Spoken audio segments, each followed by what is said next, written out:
ધોરણ 7 વિષય ગણિત અસાઇનમેન્ટ સોલ્યુશન 2024। હવે સૌપ્રથમ આપણે વાત કરીએ તો કે પહેલો પ્રશ્ન કેવો છે કે નીચેના વિકલ્પો ગણો। તો તે સૌથી ઇઝી પ્રશ્ન છે અને તે આ વિડીયોના લાસ્ટમાં આપવામાં આવેલ છે। તો સૌપ્રથમ પ્રશ્ન 1 બ કે નીચેના દાખલા ગણો ત્યારથી આપણે શરૂઆત કરીએ। હવે આની અંદર આપણે પ્રશ્નપત્રમાં કોઈ પણ 4 દાખલા આપવામાં આવશે, તેમાંથી આપણે 3 દાખલા એટેન્ડ કરવાના અને એના 6 ગુણ એટલે કે એક દાખલાના 2 ગુણ છે। તો શરૂઆત કરીએ તો પ્રથમ દાખલો કંઈક આવો છે। એક ફૂલદાનીની પડતર કિંમત ₹130 છે। જો દુકાનદાર ફૂલદાની 10% ખોટ ખાઈને વેચતો હોય તો ફૂલદાનીની વેચાણ કિંમત કેટલી થાય? સૌપ્રથમ અહીંયા લખીએ એક ફૂલદાનીની કિંમત એટલે કે પડતર કિંમત બરાબર ₹130। હવે ખોટ બરાબર 10%। હવે અહીંયા ખોટ બરાબર 10%, પડતર કિંમત માઇનસ ખોટ બરાબર વેચાણ કિંમત। તેથી પડતર કિંમત આપણે ₹130 આપેલી છે એટલે કે ₹130 માઇનસ ખોટ એટલે કે ₹130ના 10% બરાબર વેચાણ કિંમત થાય। હવે અહીંયા આપણે વાત કરીએ કે વેચાણ કિંમત બરાબર આ 130 એમના એમ માઇનસ 130ના 10% એટલે કે 130 ગુણાકારમાં 10% નિશાની દૂર કરીએ તો છેદમાં 100 લઈએ અને આ બધું રૂપિયામાં। અહીંયા શૂન્ય શૂન્ય પહેલાં કેન્સલ થઈ જશે એટલે કે 130 માઇનસ ₹13 આ બધું કાઉન્સમાં લખી દઈએ એટલે કે વેચાણ કિંમત બરાબર ₹117। હવે દાખલા નંબર 2 કે શાળાની એક ટીમ આ વર્ષે 8 રમતો જીતી જ્યારે ગયા વર્ષે 4 રમતો જીતી, તો ગયા વર્ષની તુલનામાં આ વર્ષે જીતેલા મેચમાં કેટલા ટકાનો વધારો થયો તે આપણે કહેવાનું છે। હવે સૌપ્રથમ લખીએ આપણે કે રકમ આપેલ છે એમ ગયા વર્ષે ટીમ 4 રમતો જીતી હતી। તો સૌપ્રથમ અહીંયા લખીએ કે ગયા વર્ષે ટીમ 4 રમતો જીતી, ત્યારબાદ જીતેલા મેચની ટકાવારી આપણે ધારી લઈએ કે 100% છે। હવે ટીમ આ વર્ષે 8 રમતો જીતી, જે આપણે રકમની શરૂઆતમાં જ આપેલું છે કે એક ટીમ આ વર્ષે 8 રમતો જીતી। હવે અહીંયા આપણે લખીએ કે તેથી આ વર્ષે જીતેલા રમતો બરાબર 8 રમતો થાય, તે આપણે અહીંયાથી લખેલું છે। હવે 8 રમત એટલે કે 4 + 4 રમત, તેથી આના ઉપરથી આપણે ખબર પડે કે આ વર્ષે ટીમે 4 રમત જીતી એ પ્લસ ગયા વર્ષ કરતાં આપણે 4 રમતો વધારાની જીતી એટલે કે આ વર્ષમાં કુલ 100% વધારે ટીમે રમતો જીતેલી છે। હવે પ્રશ્ન નંબર 3ની વાત કરીએ તો 5000નું 8% એટલે કે 2 વર્ષનું વ્યાજ શોધો। અહીંયા આપણે પી એટલે કે મુદ્દલ બરાબર ₹5000 આપેલા છે, પછી આર એટલે કે વ્યાજનો દર 8% આપેલો છે અને ટાઈમ એટલે કે મુદત જે આપણે 2 વર્ષ આપેલી છે। તો આના પરથી આપણે વ્યાજ શોધવા માટેનું સૂત્ર લખીએ કે વ્યાજ બરાબર PRT/100। આના બરાબરમાં વાત કરીએ તો પીની જગ્યાએ આપણી પાસે ₹5000 છે, આરની જગ્યાએ 8 છે અને ટીની જગ્યાએ 2, અહીંયા 100, અહીંયા શૂન્ય શૂન્ય ઉડી ગયું, અહીંયા 5 અને 40, 40 2 80 અને અહીંયા શૂન્ય એટલે કે ₹800 વ્યાજ થાય, ₹800 વ્યાજ થાય। દાખલા નંબર 4 અહીંયા ₹4000ને એવી રીતે વહેંચ્યા કે રમેશને બીજો ભાગ, મહેશને ત્રીજો ભાગ અને સુરેશને 5મો ભાગ એટલે કે 5 ભાગ મળે તો દરેકને કેટલી રકમ મળે? તો સૌપ્રથમ અહીંયા લખીએ કે 4000ને આપણે ટોટલ 2 ભાગ, 3 ભાગ અને 5 ભાગમાં વહેંચવામાં આવેલા છે। એ રકમ આપેલું છે કે ભાઈ સુરેશને 2 ભાગ આપ્યા, મહેશને 3 ભાગ આપેલા અને સુરેશને 5 ભાગ આપેલા। સૌપ્રથમ વાત કરીએ તો કુલ ભાગ બરાબર 2 ભાગ, 3 ભાગ અને 5 ભાગ એટલે કે ટોટલ 4000ને 10 ભાગમાં વહેંચેલ છે, તેથી 4000ને 2:3:5ના પ્રમાણમાં વહેંચેલ છે। હવે અહીંયા રમેશને મળેલ ભાગ બરાબર ટોટલ 10 ભાગ, એમાંથી બીજો ભાગ રમેશને મળેલો છે અને તે 4000નો છે એટલે કે 2/10 ગુણાકારમાં 4000। હવે શૂન્ય શૂન્ય કટ થાય, 2 4 8 એટલે કે ₹800 મળ્યા।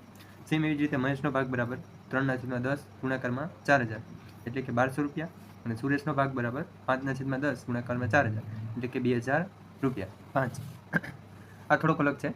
અહીંયા આપેલું છે 3000ની ખરીદી પર 12% ડિસ્કાઉન્ટ મળે, એટલે કે 3000ની શોપિંગ ઉપર 12%નું ડિસ્કાઉન્ટ આપવામાં આવેલું છે. તો 3000ની ખરીદી કરીએ તો કેટલા ટકા વળતર મળે? હવે અહીંયા આપણે લખીએ પહેલાં કે 3000 રૂપિયાની ખરીદી ઉપર 12%નું ડિસ્કાઉન્ટ મળે. તેથી ડિસ્કાઉન્ટ બરાબર શું થાય? તો કે આપણા જે 3000 હતા એના 12%, એટલે કે 3000ના 12%. હવે અહીંયા આપણે ટકાવારીની સાઇન દૂર કરીએ અને 3000ના 12% એટલે 3000 ગુણાકારમાં 12/100 આવે. પેલા બે શૂન્ય કટ થઈ જાય, 100 વાળા બે શૂન્ય કટ થાય, 12 તેરી 36 એટલે કે 360 રૂપિયા. આપણે ખબર જ છે કે ડિસ્કાઉન્ટ બરાબર જ વળતર હોય, એટલે કે 3000ની ખરીદી પર આપણે 360 રૂપિયાનું વળતર મળે. હવે પ્રશ્ન નંબર 6 કે 70 વિદ્યાર્થીઓમાંથી 28 વિદ્યાર્થીઓને ક્રિકેટ રમવું ગમે છે, તો કેટલા ટકા વિદ્યાર્થીઓને ક્રિકેટ રમવું ગમે? હવે આપણે અહીંયા દાખલામાં વાત કરીએ તો સૌપ્રથમ ધારો કે 70 વિદ્યાર્થી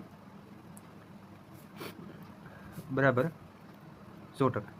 તો આપણી પાસે ક્રિકેટ રમવું ગમે એવા 28 વિદ્યાર્થીઓ છે, તો 28 વિદ્યાર્થીઓ બરાબર કેટલા ટકા?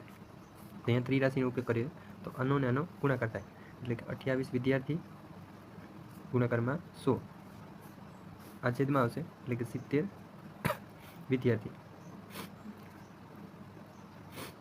અહીંયા ટકાવારીની સાઈન, અહીં વિદ્યાર્થી કેન્સલ થયા, પેલું શૂન્ય શૂન્ય ગયું, અહીંયા 7 ચોખ્ખું 28 એટલે 7 7 કટ થઈ ગયા. તો વધ્યું શું? 4 ગુણાકારમાં 10%, એટલે કે 40%. તો આમ 28 વિદ્યાર્થી એટલે 40% વિદ્યાર્થીને ક્રિકેટ રમવું ગમે છે. નંબર 7ની વાત કરીએ તો કે 20%ના ડિસ્કાઉન્ટથી આકાશે ટી શર્ટ ખરીદ્યું અને 50 રૂપિયા બચાવ, એટલે કે આકાશને 20% ડિસ્કાઉન્ટ મળ્યું, જે 20% એટલે કે 50 રૂપિયા છે. તો આપણે આના ઉપરથી ટી શર્ટની અગાઉની કિંમત કેટલી છે એવો આપણો પ્રશ્ન છે. સૌપ્રથમ ધારીએ કે ટી શર્ટની અગાઉની કિંમત x છે. અહીંયા ડિસ્કાઉન્ટ બરાબર આપણે જે આપણી ધારેલી કિંમત છે x એના 20% મળેલ છે. વળી આકાશને 20% ડિસ્કાઉન્ટથી 50 રૂપિયા મળેલા, એટલે કે તેણે બચાવ્યા. તો આના ઉપરથી આપણે ખબર પડે કે 50 રૂપિયા બરાબર એક્સના 20%. હવે આ એક્સના 20%ને આપણે આ બાજુ લઈએ, કે એક્સના 20% અને 50ને આપણે આ બાજુ લઈ જઈએ. હવે ટકાવારી સાઇન દૂર કરીએ, એટલે કે એક્સના 20% એટલે એક્સ ગુણ્યા 20, ટકાવારી દૂર કરીએ છેદમાં 100 લાવીએ તો પેલા શૂન્ય શૂન્ય કટ થઈ જાય. આ 10 છે એ અહીંયા ગુણાશે એટલે 50ના 500 થશે અને 2 છેદમાં આવશે, એટલે કે એક્સ બરાબર 500ના છેદમાં 2, એટલે કે આપણે એક્સ બરાબર 250 રૂપિયા મળે. આમ ટી શર્ટની અગાઉની કિંમત 250 રૂપિયા હશે. હવે દાખલા નંબર 8 કે પ્રવીણભાઈ છે તેને 5000 રૂપિયાનું અમુક ટકા લેખે 3 વર્ષને અંતે 1200 રૂપિયા વ્યાજ ચૂકવે છે. તો આના ઉપરથી આપણે વ્યાજ દર શોધવાનો. સૌપ્રથમ અહીંયા આપણે આપેલી વસ્તુનું લિસ્ટ બનાવીએ, એટલે કે પી બરાબર 5000 રૂપિયા જે અહીંયા આપણે આપેલા છે, અમુક ટકા એટલે કે આર બરાબર કેટલા લખીએ, પછી 3 વર્ષના અંતે એટલે ટી બરાબર 3 લઈએ, અને વ્યાજ એટલે કે 1200 રૂપિયા એટલે કે આઈ બરાબર 1200 લઈએ. આપણે જાણીએ છીએ વ્યાજ એટલે કે ઇન્ટરેસ્ટ, અને સૂત્ર છે PRT છેદમાં 100. તો આપણે સૂત્રની અંદર આ બધી જ કિંમતો મૂકીએ એટલે મળે આપણે 1200 રૂપિયા બરાબર 5000 ગુણ્યા આર ગુણ્યા 3 છેદમાં 100. હવે આપણે આરને આ સૂત્રનો કરતા બનાવી, સમીકરણમાં આરને કરતા બનાવી, એટલે કે આ 1200 ગુણાકારમાં 100, 5000 અને 3 છેદમાં આવશે. હવે આને આપણે સાદુરૂપ આપીએ, એટલે કે આપણે આર બરાબર 8% મળે. હવે આના જેવો જ છે દાખલા નંબર 9.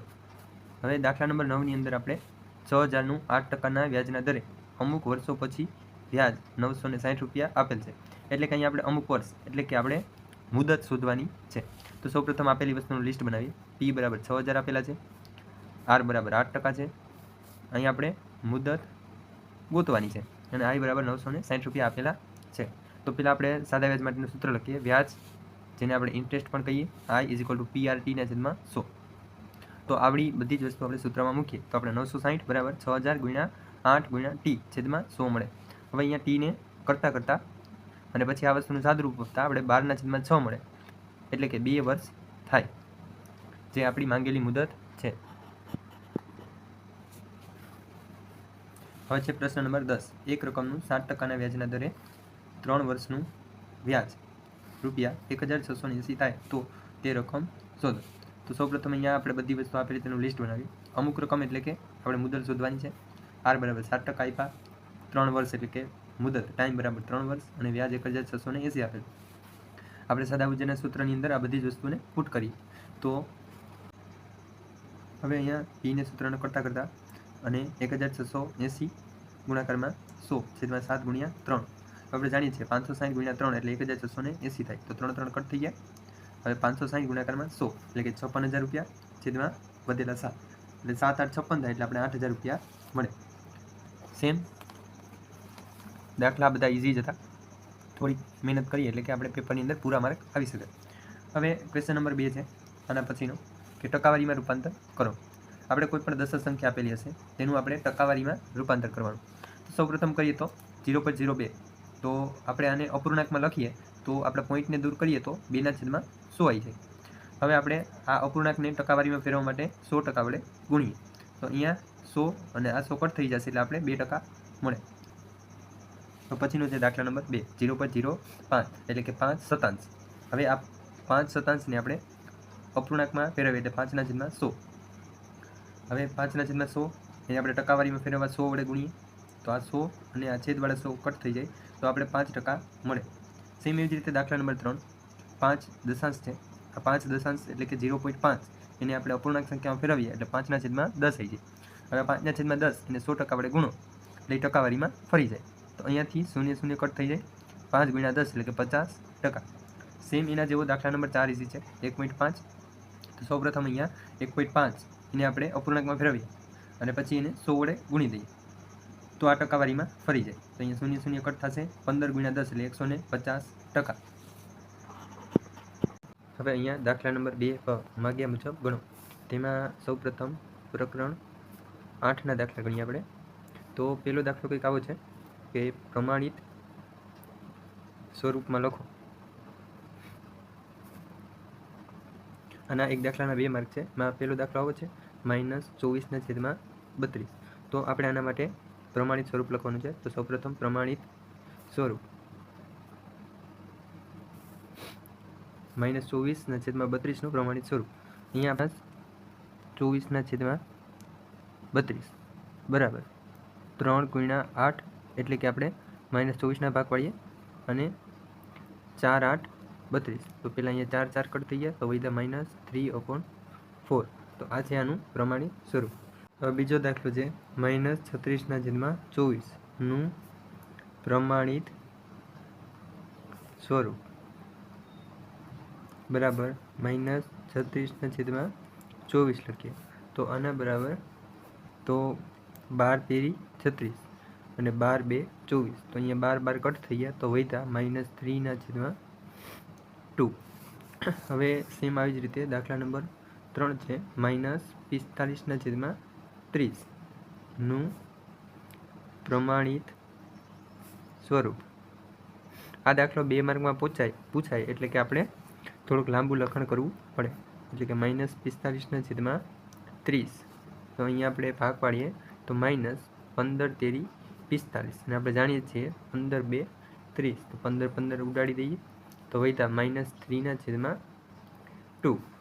સેમ એવી જ રીતે દાખલા નંબર 4 છે -16/75 નું પ્રમાણિત સ્વરૂપ.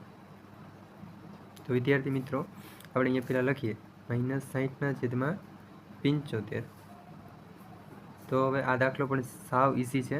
આપણે જાણીએ જ છીએ કે 15 × 4 15 ચોકું 60 અને 15 પંચા 75. તો 15 15 કેન્સલ થઈ ગયા તો આન્સર આવ્યો -4/5 એટલે કે -4/5. તો વિદ્યાર્થી મિત્રો પ્રશ્ન 2 છે આના પછીનો કે આપેલ સમય સંખ્યાની વચ્ચે આવતી કોઈ પણ 2 સમય સંખ્યાઓ લખો. તો એના પણ આપણે 2 જ માર્ક છે. તો પહેલો પ્રશ્ન આવો છે અસાઇનમેન્ટનો કે -1/2 અપૂર્ણાંક અને -2/3 અપૂર્ણાંક વચ્ચે આવતી કોઈ પણ 2 સમય સંખ્યા લખો. તો આપણે જાણીએ છીએ મિત્રો કે આની અને આની વચ્ચે સમય સંખ્યા ગોતવી થોડી અઘરી થઈ જાય. તો આપણે શું કરશું અહીંયા મેં જેમ કરેલું તેમ કે પહેલાં 2 અને 3ના આપણે અવયવી જોઈએ. અવયવીમાં આપણે મોટો અવયવી લઈએ જેમ કે 12 2 24 થાય. તો અહીંયા આપણે મેં જેમ કરેલું કે -1 × 12 અને 2 × 12.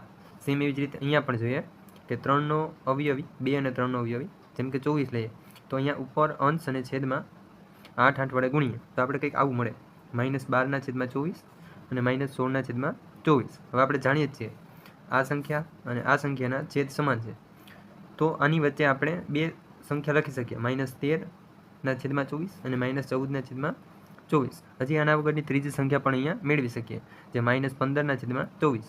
તો તમે આ રીતનો ઉપયોગ કરી અને દાખલા નંબર 2 કે જેમાં -4/5 અને -2/3 એની વચ્ચે આવતી સમય સંખ્યા કે જે -21/30 અને -22/30 તમે આરામથી મેળવી શકો. સેમ એવી જ રીતે દાખલા નંબર 3 છે -1/4 અને -3/5 વચ્ચે આવતી બે સમય સંખ્યા જે -6/20 અને -7/20 છે. સેમ આવી જ રીતે દાખલા નંબર 4 -1/2 અને -5/7 એની વચ્ચે આવતી સંખ્યા -8/14 અને -9/14. તો વિદ્યાર્થી મિત્રો અહીંયા આ જવાબ ઉપરાંત પણ ઘણા બધા જવાબો શક્ય છે, કેમ કે આપણે સમ અપૂર્ણાંકની વચ્ચે આવતી કોઈ પણ સંખ્યા લખી શકીએ. તો વિદ્યાર્થી મિત્રો હવે પછી પ્રકરણ નંબર 10 જે પદાવલી માટે નીચેના પદના અવયવો લખો. એટલે કે આપણે આ પદો માટેના અવયવ લખવાના છે. આપણે જાણીએ છીએ 2 × 2 × 2 એટલે કે 8, એટલે કે 2નો આપણે ઘન લખીએ તો 8 મળે. તો આપણે અહીંયા 8નું વિસ્તરણ કરીએ 2 × 2 × 2. આપણે જાણીએ છીએ x² એટલે x ગુણાકારમાં x અને y² એટલે y ગુણાકારમાં y. તો આ સૌથી સરળ રીતે અવયવ પડી જાય. આપણે જાણીએ છીએ 25 એટલે 5નો વર્ગ એટલે 5 ગુણાકારમાં 5. પછીના x અને y³ એટલે y ગુણાકારમાં y ગુણાકારમાં y. સેમ એવી જ રીતે -6 એટલે કે -2 × 3 અને x² એટલે કે x ગુણાકારમાં x અને y એમને લખી દઈએ. -9 એટલે કે -3 ગુણાકારમાં 3. અહીંયા માઇનસ પ્લસ માઇનસ થઈ જાય. ગુણાકારમાં x² એટલે x ગુણ્યા x અને y³ એટલે y ગુણ્યા y ગુણ્યા y. હવે 12ની વાત કરીએ તો -2 અને 3નો ગુણાકાર. અહીંયા 2 2 4 અને 4 તેથી 12 થઈ જાય. ગુણાકારમાં x³ આપેલો એટલે x ગુણાકારમાં x ગુણાકારમાં x અને અંતે y. હવે આના અવયવ પાડીએ તો -3 × 5 કેમ કે 3 5 15 થાય. અહીંયા x અને y³ એટલે કે y ગુણાકારમાં y ગુણાકારમાં y. તો પછી વાત કરીએ તો 14 એટલે કે -2 ગુણાકારમાં 7 કેમ કે અહીંયા માઇનસ હોવાથી પહેલી સંખ્યાને આપણે માઇનસ આપી દઈએ.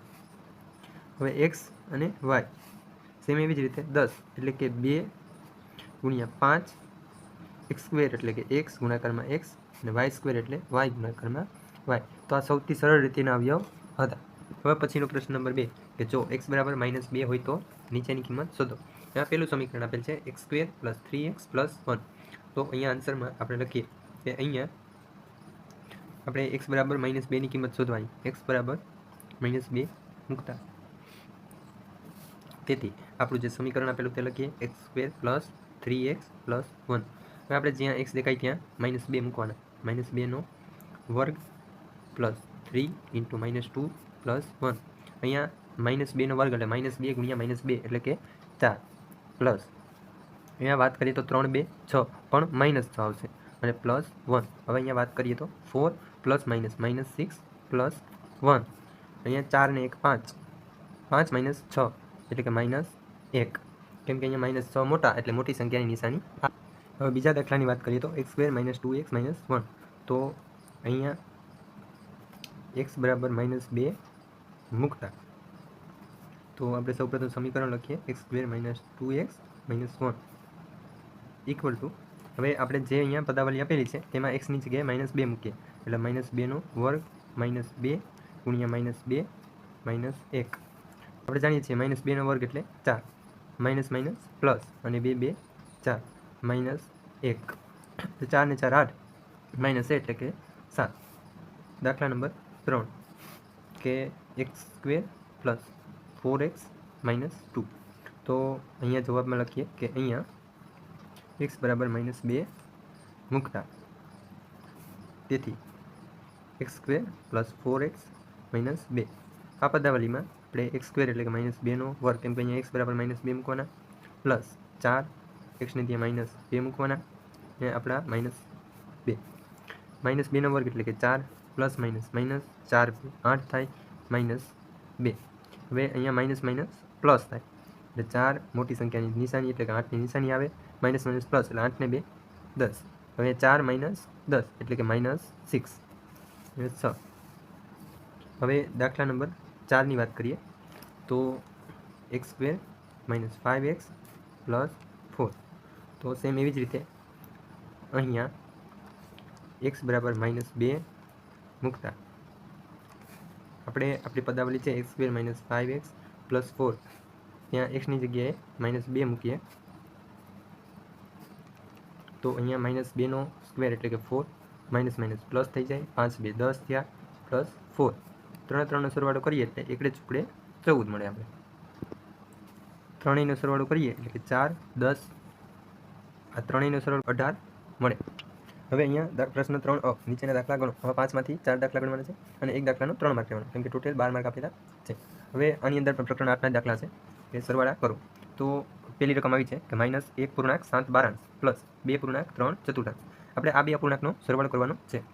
તો સૌપ્રથમ તો આપણે આ મિશ્ર અપૂર્ણાંકમાં આપેલા, તો એને આપણે સાદા અપૂર્ણાંકમાં ફેરવીએ. તો અહીંયા -1.7 પ્લસ 2.3 બરાબર. હવે અહીંયા 12 1 12, 12 ને 7 એટલે કે -19/12 પ્લસ 4 2 8 અને 3 11/4. હવે અહીંયા -19/12 પ્લસ, હવે અહીંયા આપણે 4 ને 12માં ફેરવીએ એટલે કે 4 ગુણાકારમાં 3, તો અંશમાં બી આપણે 3 વડે ગુણીએ કારણ કે આપણે બંને અપૂર્ણાંકના છેદ સરખા કરીએ. તો -19/12 પ્લસ 11 તેરી 33, 4 તેરી 12. હવે બંને અપૂર્ણાંકના છેદ સરખા છે તો આપણે એક છેદમાં લખીએ, -19 પ્લસ 33 એટલે કે 14, અને મોટી સંખ્યાની નિશાની એટલે કે પ્લસ. હવે અહીંયા અંશ અને છેદ ઉડાડીએ એટલે કે 7 2 14 અને 6 2 12. તો અહીંયા 7/6 એટલે કે 7 ષષ્ઠમાં. સવારની મિશ્ર સંખ્યામાં ફેરવીએ એટલે 6 1 6, 6 + 1 એટલે કે 7, અને આપણો આવી ગયો આન્સર. હવે દાખલા નંબર 2 -2.3 દશાંશ પ્લસ 3.7 વિષાંશ. હવે આ બંનેનો સરવાળો કરવાનો. તો સૌપ્રથમ તો આપણે આ મિશ્ર અપૂર્ણાંકને સાદા અપૂર્ણાંકમાં ફેરવીએ એટલે કે 10 2 20 ને 3 23, 23/10 પ્લસ 20 તેરી 60 અને 6 એટલે 67/20. હવે અહીંયા આપણે 10 અને 20નો લસા લઈએ એટલે કે 20, તો 10 2 20, તો અહીંયા પણ 2 વડે ગુણીએ તો 23 2 46, 10 2 20 અને આ એમના એમ. હવે આપણે જાણીએ છીએ બંને અપૂર્ણાંકના છેદ સમાન છે એટલે 20 અને 67 - 46 એટલે કે 21. હવે 21 વિષાંશને આપણે મિશ્ર સંખ્યામાં ફેરવીએ એટલે 1.1 વિષાંશ. હવે અહીંયા સેમ દાખલા નંબર 1ની જેમ દાખલા નંબર 2નું સોલ્યુશન આપેલું છે અને દાખલા નંબર 3નું પણ સોલ્યુશન આપેલું છે, તો તમે વિદ્યાર્થી મિત્રો આરામથી જોઈ શકો છો, અને આ સૌથી ઇઝી દાખલા છે. હવે અહીંયા દાખલા નંબર 2 બાદબાકી કરો. અહીંયા 2.1 3/3 -3.1 આપેલું છે. તો અહીંયા આપણે આપેલા મિશ્ર સંખ્યામાં આપેલ છે તો એને સાદા અપૂર્ણાંકમાં ફેરવીએ તો 2 3 6 6 અને 1 7 એટલે 7/3, 3 2 6 અને 1 7 એટલે 7/2. હવે અહીંયા 3 અને 2નો લસા લઈએ 6 એટલે કે 3 અને 2નો લઘુત્તમ સામાન્ય અવયવી બરાબર 6 લઈએ તો 3 ને 2 વડે ગુણીએ, 2 ને 3 વડે ગુણીએ, સેમ એવી જ રીતે અંશમાં ગુણાકાર કરીએ અહીંયા અને અહીંયા 7 2 14, 3 7 21 અને બંનેના છેદમાં 6, 14 - 21 એટલે -7/6, અને આપણે આ અપૂર્ણાંકને મિશ્ર અપૂર્ણાંકમાં ફેરવીએ એટલે કે -1.1 ષષ્ઠમાંશ. હવે અહીંયા દાખલા નંબર 2 4.1 -3.5 ષષ્ઠમાંશ. હવે અહીંયા સૌપ્રથમ આ મિશ્રમાં છે તો તેને સાદા અપૂર્ણાંકમાં ફેરવીએ તો આપણે આ રીતે કંઈક રકમ મળે. હવે આપણે અહીંયા 3 અને 6નો લસા લઈએ જે આપણે 6 મળે છે, તે અનુસાર 3 ને 2 વડે ગુણીએ તો 6 થઈ જાય, 13 ને 2 વડે ગુણીએ 13 2 26 -23 અને આખાના છેદમાં 6, 26 - 23 એટલે કે 3/6 બરાબર 1/2, અને તે આપણો રિક્વાયર્ડ આન્સર છે. હવે જેમ દાખલા નંબર 2 હતો તેમ દાખલા નંબર 3 અહીંયા મિશ્રમાંથી સાદા અપૂર્ણાંકમાં ફેરવીએ પછી 2 અને 4નો લસા લઈએ તો આપણે 4 મળે, તેથી આ 2 ને આપણે 4 બનાવવા 2 વડે છેદ અને અંશમાં ગુણી દઈએ. હવે 7 2 14 થાય -11, આના છેદમાં પણ 4, આના છેદમાં પણ 4 એટલે આખાના છેદમાં 4, તો 14 - 11 એટલે કે 3/4. હવે સેમ એવી જ રીતે દાખલા નંબર 5 છે, સોરી 4 છે.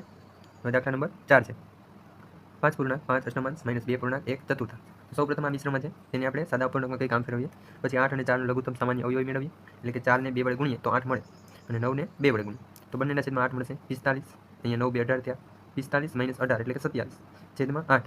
હવે આપણે આ અપૂર્ણાંકને મિશ્ર અપૂર્ણાંકમાં ફેરવીએ 8 3 24, 25 26 અને 27. આ તો આપણો દાખલા નંબર 4. હવે અહીંયા દાખલા નંબર 3 ગુણાકાર કરો. અહીંયા આપણે 2.2/3 ગુણાકારમાં 3.1/2 એટલે કે દ્વિતીયાંશ એનો ગુણાકાર કરવાનો છે. તો સૌપ્રથમ અહીંયા અને મિશ્રમાંથી સાદા પણ ફેરવીએ 2 3 6 એમાં 2 ઉમેરીએ એટલે 8 અને તૃતીયાંશ ગુણાકારમાં 2 3 6 6 ને 1 7 દ્વિતીયાંશ. હવે આપણે જાણીએ છીએ કે અંશનો ગુણાકાર અંશ સાથે અને છેદનો ગુણાકાર છેદ સાથે, એટલે કે 8 ગુણ્યા 7 અને 3 ગુણ્યા 2. હવે અહીંયા 8 2 સોરી 8 હવે અહીંયા 8 7 56 3 2 6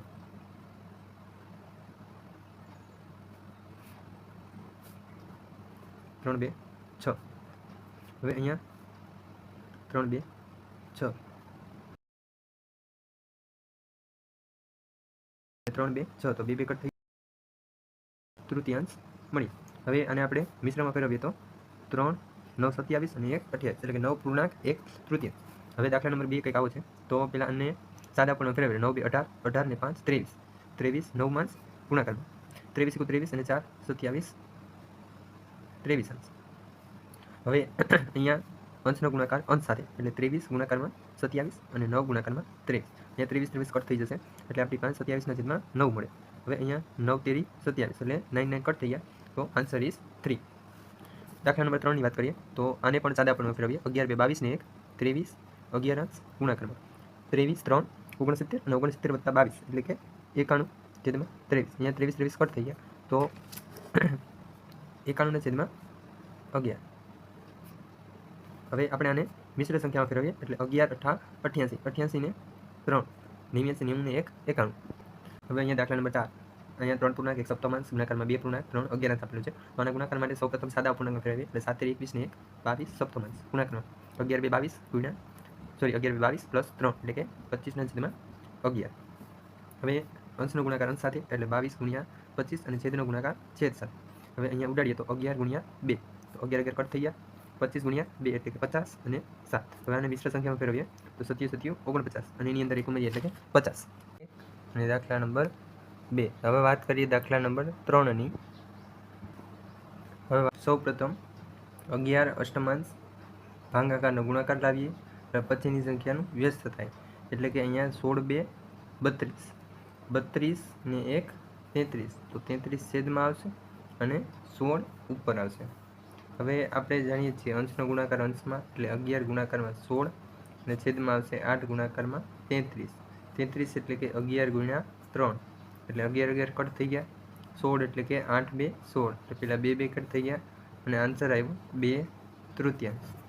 સેમ આવી જ રીતે દાખલા નંબર 4 છે, જેની રકમ છે 5 પૂર્ણાંક 5 અષ્ટમાંશ ભાગાકારમાં 2 પૂર્ણાંક 1 ચતુર્થાંશ. તો સૌપ્રથમ આને મિશ્રમાંથી સાદા પૂર્ણાંકમાં ફેરવીએ એટલે 8 5 40 ને 5 45 છેદમાં 8 ભાગાકારમાં 4 2 8 ને 1 9 છેદમાં 4. હવે અહીંયા ભાગાકારની જગ્યાએ ગુણાકાર લાવવા માટે આપણે 9 ના છેદમાં 4 એનું વ્યસ્ત કરીએ કે 4 9 માસ. હવે અહીંયા 4 2 8 કરીએ, અહીંયા 9 5 45 છે તો પહેલાં 9 9 કટ થયા અને 4 4 કટ થયા, તો આન્સર આવ્યો 5 તૃતીયાંશ. હવે અહીંયા છેદ નાનો હોવાથી આપણે આને મિશ્ર સંખ્યામાં ફેરવી શકીએ એટલે 2 પૂર્ણાંક 1 દ્વિતીયાંશ. હવે અહીંયા પ્રકરણ 10 ના દાખલા છે કે જો x બરાબર 1 અને y બરાબર -1 હોય તો નીચેની કિંમત શોધો. તો અહીંયા આપણે x બરાબર 1 અને y બરાબર -1 મૂકતા 3xy બરાબર 3 x ની જગ્યાએ 1 y ની જગ્યાએ -1 પ્લસ માઇનસ માઇનસ 3 એકુ 3.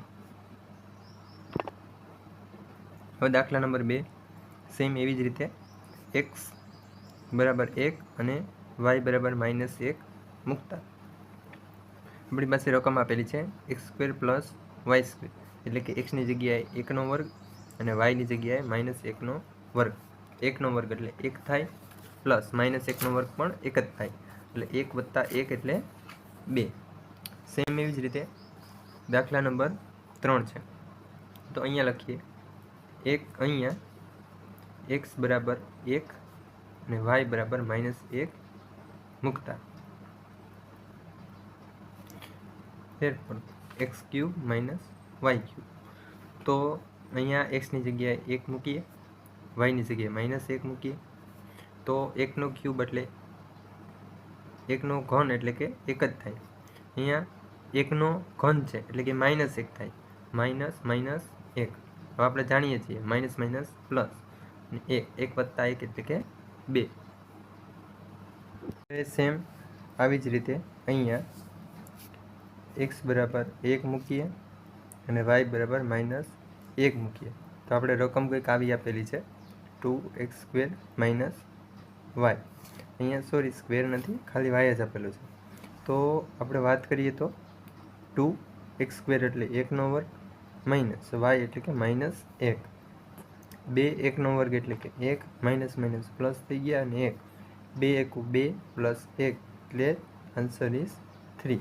અહીંયા પ્રકરણ 13નો ક્વેશ્ચન 3b, જેમાં આકૃતિઓ માટે કેટલા ઘન છે તેની સંખ્યા લખવાની છે, જે આમાં દર્શાવેલો છે.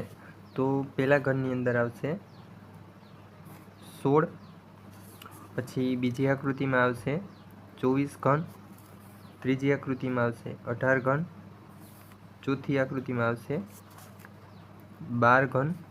પછી અહીંયા પાંચમી આકૃતિની વાત કરીએ તો 1 2 3 4 અને નીચે 5 6 7 8 9 અને 10 ઘન. અહીંયા આવશે 10 ઘન. સેમ એવી જ રીતે આકૃતિ નંબર 6ની વાત કરીએ તો એમાં આવશે 27 ઘન. પછી આકૃતિ નંબર 7ની વાત કરીએ તો 36 અને પછી આકૃતિ નંબર 8ની વાત કરીએ તો 14. હવે પ્રશ્ન બીજો છે, નીચેના કોષ્ટકના જવાબ આપો. હવે અહીંયા પાસાની વાત કરી છે. પાસાને આપણે ઊભો કાપીએ તો આપણે બે આકૃતિ મળે, એક તો ચોરસ અને એને આડો કાપીએ તો પણ આપણે મળે ચોર. હવે છે આપણે પાણી ભરવાની પાઇપલાઇન. હવે જો તેને ઊભી કાપવામાં આવે તો આપણે બે વસ્તુ મળી શકે, એક તો ચોરસ અને એક તો લંબ ચોરસ. અને ખબર છે કે ભાઈ પાઇપલાઇનને આપણે આડી કાપીએ તો એના આડછેદનો આકાર વર્તુળ હશે. પછી આઈસ્ક્રીમનો કોન. આઈસ્ક્રીમના કોનને તમે ઊભા કાપો, બે કટકા કરો તો પ્રથમ આકૃતિ ત્રિકોણ જેવી આવે અને તેને વચ્ચેથી કાપીએ આડો તો વર્તુળ મળે. સેમ એવી જ રીતે ઈંટ છે. ઈંટ આપણે ખબર છે લંબચોરસ આકૃતિ હોય. લંબચોરસ આકૃતિને ઊભી કાપો તો પણ આપણે લંબચોરસ જ મળે અને આડી કાપો છતાં પણ લંબચોરસ જ મળે. તો આ હતો આપણો ક્વેશ્ચન નંબર 2.